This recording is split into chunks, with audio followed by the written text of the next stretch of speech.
ناظرین، متحدہ عرب امارات کو دنیا کبھی محفوظ اور پرسکون اور سالسل سرمایہ کاری کا مرکز سمجھتی تھی، مگر بدقسمتی یو اے ای کی کہ اس وقت وار سچویشن سے سب سے زیادہ متاثر ہونے والا ملک یونائٹڈ عرب ایمریٹس ہے کہ آج کی لیٹسٹ دا گارڈین کی رپورٹ کے مطابق ہم اس کو ریلیٹ کریں گے کہ کس طریقے سے آج کا مغربی سرمایہ کار یو اے ای کو چھوڑ کر جا رہا ہے۔ تمام ممالک جو یو اے ای کے اندر سرمایہ کاری کرتے تھے اب وہ یو اے ای کو غیر محفوظ سرزمین سمجھنے لگے۔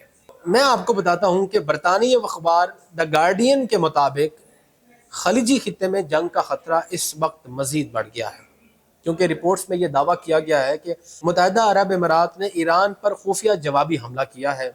اور ناظرین، یہ حملہ اس وقت کیا گیا جب ایران اور امریکہ کے درمیان عارضی جنگ بندی انتہائی نازک مرحلے میں تھی۔ یہ کوئی عام فوجی صورتحال نہیں ہے، بلکہ خاموش جنگ کی شکل اختیار کرنا یا کہ مشرق وسطیٰ کے اندر کشیدگی بڑھ جانا سب سے زیادہ متاثر کرتی ہے یونائٹڈ عرب ایمریٹس کو۔ اس وقت کی لیٹسٹ ڈیولپمنٹ اور اعداد و شمار کے مطابق خلیج کے اندر اور مڈل ایسٹ کے اندر آفٹر وار جو سب سے زیادہ مانیٹری اور سب سے زیادہ فسکل جو نقصان ہوا ہے وہ یو اے ای کو ہوا ہے۔ یہ میں نہیں کہہ رہا، یہ بین الاقوامی جریدے اور آج کی یہ گارڈین کی رپورٹ سے اس چیز کو ملایا جا سکتا ہے کہ اگر اپ کمنگ مڈل ایسٹ کے اندر کشیدگی مزید بڑھتی ہے تو آپ یہ دیکھیں کہ دبئی کس طریقے سے پھر ٹوٹ پھوٹ کا شکار ہو جائے گا۔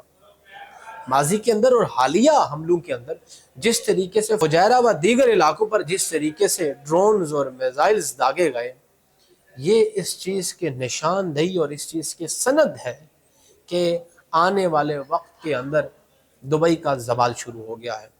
دبئی کے زوال کی کہانی کچھ یوں ہے کہ ہم یہ دیکھتے ہیں کہ جس طریقے سے اس نے اتحاد کر لیا اسرائیل کے ساتھ اور انڈیا کے ساتھ، اور اس کے ساتھ ساتھ جی سی سی کے ساتھ تعلقات اور ایران کے ساتھ تعلقات بگاڑ دیے۔ اصل میں اس کی ایک اور بھی وجہ ہے کہ جب ہم آبنائے ہرمز کی بات کرتے ہیں تو آبنائے ہرمز سے سب سے زیادہ متاثر ہونے والا ملک جو ہے وہ یو اے ای ہے، اور اگر ہم فاصلے کے لحاظ سے دیکھیں تو ایران سے تھرو آبنائے ہرمز سب سے قریبی ملک بھی یو اے ای ہے، جس پر سب سے زیادہ حملے داغے گئے ہیں۔ اگر گارڈین کی رپورٹ کو دیکھا جائے تو یہ چیز تو واضح ہونے لگی ہے کہ کسی بھی قسم کی جنگ بندی یا صورتحال تھمنے نہیں لگی۔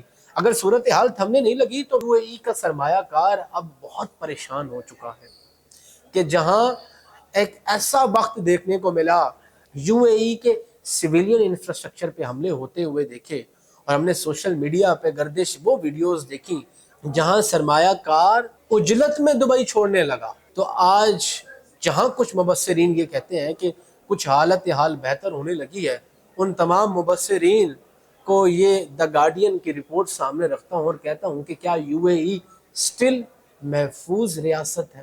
نہیں، ہرگز نہیں۔ تو ہم سب کو سوچنا ہوگا کہ آئندہ آنے والے وقت کے اندر دبئی کا سرمایہ کار مزید کیا ہارش فیصلے کرتا ہے جو ان کو افیکٹ کرے گا۔ دا گارڈین نے ایک اور بھی اہم چیز بتائی ہے کہ کویت نے بھی یہ دعویٰ کیا ہے کہ اس کے بوبیان آئس لینڈ پر 4 افراد کو گرفتار کیا گیا ہے جو مبینہ طور پر ایرانی پاسداران انقلاب سے تعلق رکھتے تھے، اور ان پر الزام ہے کہ وہ تخریبی کارروائی کی کوشش کر رہے تھے۔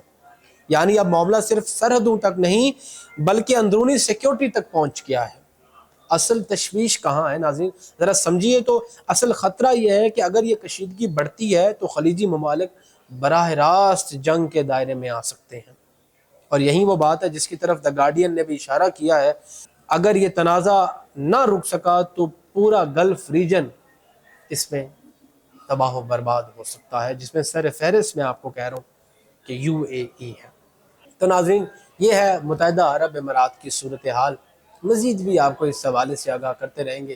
اگر آپ کو ہماری ویڈیو پسند آئی ہے تو کمنٹ باکس میں ضرور اپنی رائے دیجیے گا۔ اپنے میزبان عمر شریف لغاری کو اجازت دیجیے۔ اللہ نگہبان۔